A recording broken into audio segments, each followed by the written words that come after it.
ચૈત્ર સુદની કામદા એકાદશીની વાર્તા। યુધિષ્ઠરે પૂછ્યું, હે વાસુદેવ, આપને નમસ્કાર કરું છું।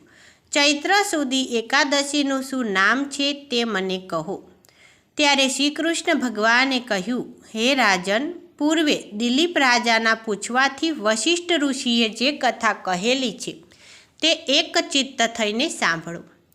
દિલીપ રાજાએ પૂછ્યું, હે ભગવાન, ચૈત્ર સુદની એકાદશીનું શું નામ છે, કયા દેવ છે વગેરે સાંભળવાની ઈચ્છા કરું છું, કૃપા કરીને કહો। ત્યારે વશિષ્ઠ ઋષિ બોલ્યા, હે રાજન, ચૈત્ર માસના શુક્લ પક્ષની એકાદશીનું નામ કામદા છે। પાપનો નાશ કરનારી અને પુત્ર આપનારી આ એકાદશીની કથા સાંભળો।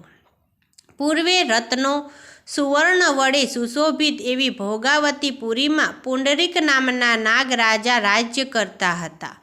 ગંધર્વ, કિન્નર અને અપ્સરાઓ તેની સેવા કરતી હતી।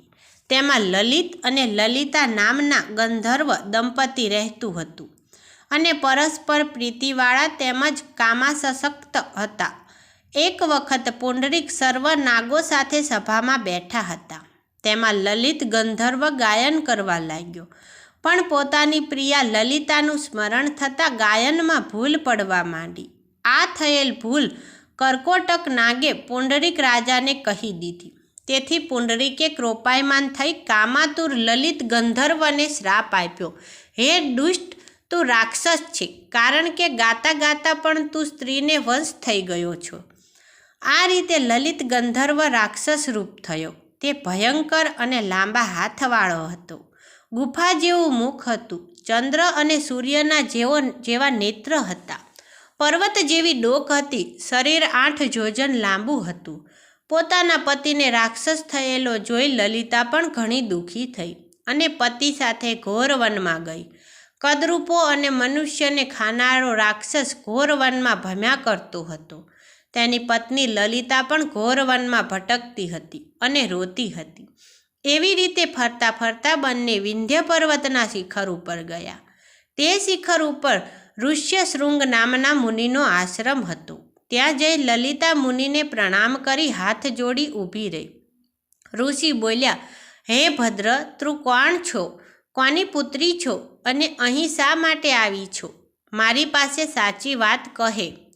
લલિતા બોલી, હે મહારાજ, હું મહાત્મા વીર ધનવા ગંધર્વની પુત્રી છું।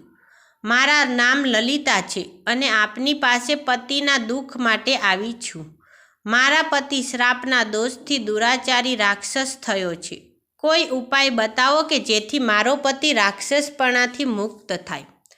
ઋષિ બોલ્યા, હે સ્ત્રી, હે ભદ્રે, આજે ચૈત્ર માસના શુક્લ પક્ષની કામદા નામની એકાદશી છે અને સર્વ કામના પૂર્ણ કરનારી છે। મારા કહેવા પ્રમાણે તે વ્રત તું કર અને તેનું પુણ્ય તારા પતિને આપ। આથી ઘણી પ્રસન્ન થયેલી લલિતાએ એકાદશીનો ઉપવાસ કર્યો। બારસના દિવસે મુનિના સાનિધ્યમાં ભગવાન વાસુદેવની પાસે પતિના ઉદ્ધાર માટે કહ્યું કે મેં જે કામદા એકાદશીનું વ્રત કરેલું છે તે પુણ્યના પ્રભાવથી પિશાચપણું, રાક્ષસપણું છૂટી જાઓ। આમ લલિતાના કહેવાથી લલિતનું રાક્ષસપણું છૂટી ગયું અને તે નિષ્પાપ બની અવલૌકિક શરીરવાળો થઈ રત્નો વડે શોભતો ગંધર્વ થઈને ઊભો રહ્યો। તે જોઈ પતિ પત્ની બંને પ્રસન્ન થયા। પછી એકાદશી વ્રતના પ્રભાવથી એ બંને વિમાનમાં બેસી વિહાર કરવા લાગ્યા। હે રાજન, લોકોના કલ્યાણ માટે બ્રહ્મ ઇત્યાદિ દોષોને દૂર કરનારી ને પિશાચપણાને નાશ કરનારી આ કામદા એકાદશીની કથા તમારી આગળ કહી। આ કથા સાંભળવાથી વાજપેયી યજ્ઞનું ફળ પ્રાપ્ત થાય છે। એવી રીતે વારા પુરાણમાં ચૈત્ર શુદ્ધ પક્ષની કામદા એકાદશીનું મહાત્મય કહેલું છે। જય શ્રી કૃષ્ણ।